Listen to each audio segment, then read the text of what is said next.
Asking the question, what's your credit score, will send shivers down the spine of even the most financially savvy person.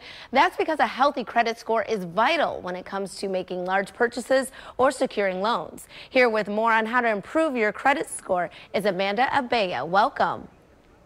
Hi, thanks for having me. I'm so excited to be here for Financial Literacy Month to talk about healthy credit habits. Yes, happy to have you here because this is something all of us need to know.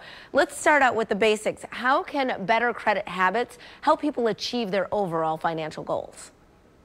Yes, so when you have good credit, it actually gives you more flexibility and freedom because it's a huge factor that's considered when you're making big purchases. So for example, people want to buy a house, right? Well, your credit is a huge factor in determining, whether or not you can get the loan, how much interest you're going to be paying. So that's really important to know. In addition to that, research shows us that people with good credit scores actually feel less anxiety and less stress when making life decisions. That makes sense. So what factors actually contribute to that overall score, and how long does it take to improve your score if you're noticing that it's a little low? Great question. So there's lots of factors that go into it, including your credit utilization. That's the amount of credit you're actually using, the payment history, the age of the credit, the types of credit that you have, as well as a couple of other factors. It's really important to know that there is no one score for an individual because different lenders use different models. However, we do know that if you make your payments on time and if you reduce the amount of credit you're actually using, that it'll improve the score over time. Now, of course, depending on your situation, you're going to want to make sure that you talk to an attorney or a financial advisor before making any moves.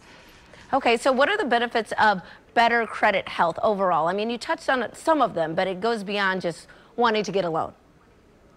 Yeah, it goes way beyond the finances. So research shows that people who have good credit scores and actually good financial habits, they actually experience a lot more confidence overall. And the research backs it up. And it's also something I see all the time with my podcast listeners, my blog readers, people who email me. As soon as they really start getting their finances in order, it's like they start to exude confidence in every area of their lives. That makes sense. I mean, when you feel more secure, you're happier. But why do you think so many consumers find it challenging to develop those healthy credit habits?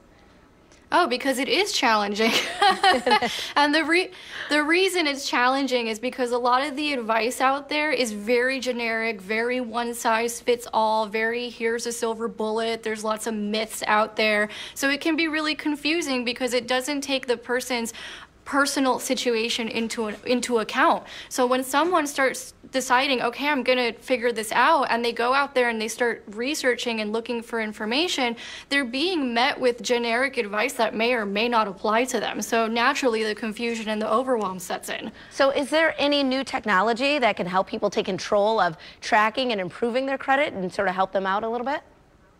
Yes, so while generic one-size-fits-all information still does exist, we now have technology that can give more personalized recommendations. So one of my favorite tools right now is Credit Compass by TransUnion because it takes the one-size-fits-all out of the equation. So what you would do is you would put your goal score into Credit Compass. So let's say your goal is 750, you would put that into Credit Compass, and then Credit Compass is going to give you personalized recommendations based on your individual situation as well as the experiences of millions of Americans who've been through something similar. Amanda, thank you so much for that information and for joining us today. And we'll be right back with more Midday Maryland right after this. Stay tuned.